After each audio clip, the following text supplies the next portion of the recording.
আগে এবং পরবর্তীকালে বাংলাদেশের জনগণের মুক্তি সংগ্রামে যারা শহীদ হয়েছেন, যারা আত্মোৎসর্গ করেছেন, তাদের সকলের প্রতি গভীর শ্রদ্ধা জানাই। স্বাধীনতা দিবস তো প্রতিবারই উদযাপিত হয়। এইবারে এমন একটা সময়ে হচ্ছে স্বাধীনতা দিবস যখন রমজান মাসের শেষ দিক, ঈদের ছুটি শুরু হয়ে গেছে।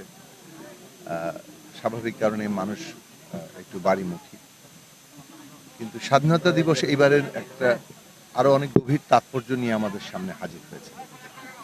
বিশেষভাবে 24শে জুলাই আগস্টের যে গণ অভ্যুত্থান, সেটা বাংলাদেশের স্বাধীনতা সংগ্রামের মধ্য দিয়ে যে জনগণের স্বপ্ন তৈরি হয়েছিল, বাংলাদেশ নিয়ে স্বপ্ন তৈরি হয়েছিল, সেটাকে আবার নতুন করে সামনে এনেছে। প্রত্যেক নাগরিকের জন্য যে সুযোগের সমতা, মানবিক মর্যাদা, সামাজিক ন্যায় বিচার প্রতিষ্ঠার অঙ্গীকার ছিল এই রাষ্ট্রের, 54 বছরে তো সেটা প্রতিষ্ঠিত হয়নি। জুলাই আগস্ট আবার বৈষম্যহীন বাংলাদেশের স্বপ্নকে সামনে এনে 71 সালকেই নতুন করে আমাদের সামনে হাজির করেছে। মানুষ যেভাবে আত্মত্যাগ করেছে এই জুলাই আগস্টে, যেভাবে শহীদ হয়েছে, আহত হয়েছে, এই মধ্য দিয়ে আরেকটা সুযোগ বাংলাদেশ সামনে এসছে যে আমরা কিভাবে আমাদের রাষ্ট্র এবং আমাদের সমস্ত আয়োজনকে জনগণের পক্ষে নিয়ে আসতে পারি, জনগণের রাষ্ট্র তৈরি করতে পারি। তো সেই লড়াইটা চলছে, সেই কাজটাও চলমান।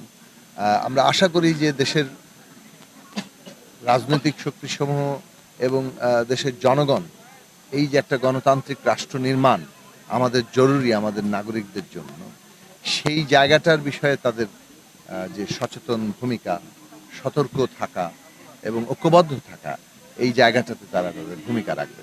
ভাই, একটা কোশ্চেন, এই যে দীর্ঘদিন ধরে মানুষ মনে করেছে বাংলাদেশ রাষ্ট্র কাঠামো এবং ক্ষমতা কাঠামো যে জনবান্ধব নয়, তো এইটার সংস্কারের জন্য অন্তর্বর্তী সরকার ক্ষমতা গ্রহণের পর ডিসেম্বরে যদি ইলেকশন হয় তাহলে এই ইলেকশনের আগ পর্যন্ত সময় এই যে ব্যাপক অর্থে যে সংস্কার ছোট্ট করে হলেও সম্ভব কি, এটা ফলপ্রসূ হবে কি এই উদ্যোগ?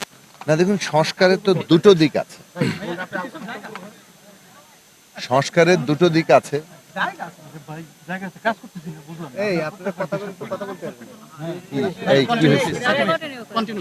কি সমস্যা?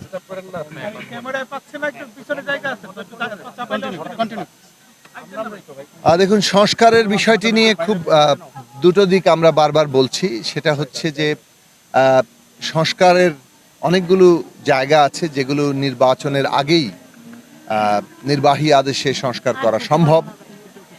আবার অনেকগুলো সংস্কারের প্রশ্ন যেগুলো মৌলিক, কাঠামোগত, সাংবিধানিক, সেগুলো আসলে নির্বাচিত প্রতিনিধিরাই করতে হবে। সেই নির্বাচিত জনপ্রতিনিধিরা ছাড়া সংবিধান পরিবর্তন করা তো আসলে কঠিন।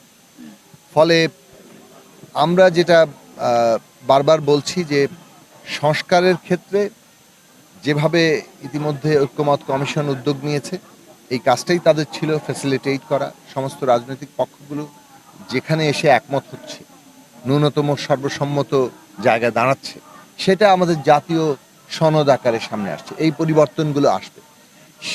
আর যেসব জায়গায় অনৈক্য আছে, দ্বিমত আছে, সেই প্রশ্নগুলো, সেই সংস্কারগুলো নিয়ে তো আসলে রাজনৈতিক দলগুলো অধিকতর জনমত তৈরি করবে। এটা তো জনগণের সমর্থনের উপরে এই বিষয়টা অনেকটা নির্ভরশীল।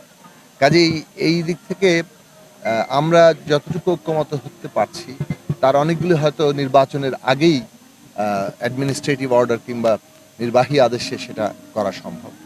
আর যেগুলো সংবিধানের পরিবর্তনের প্রশ্নটি অঙ্গীকার থাকবে এবং আগামী নির্বাচন যাতে জনগণের ম্যান্ডেট নিয়ে এই সংবিধান বদলাতে পারে, সংস্কার করতে পারে, সেইটার জন্য আমরা বলছি যে সংবিধান সংস্কার পরিষদের নির্বাচন দরকার। সংস্কারটাই যেহেতু আমাদের লক্ষ্য হিসেবে স্থির হয়েছে, কাজে এই আগামী সংসদটা হবে সংস্কার পরিষদ, যেখানে সংস্কারটা সম্পন্ন হবে জনগণের ম্যান্ডেট নিয়ে।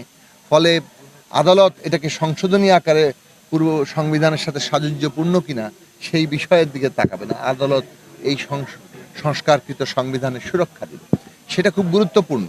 ফলে জনগণের ম্যান্ডেট নিয়ে আসলে মূল সংস্কার কাজটা সম্পন্ন করতে হবে।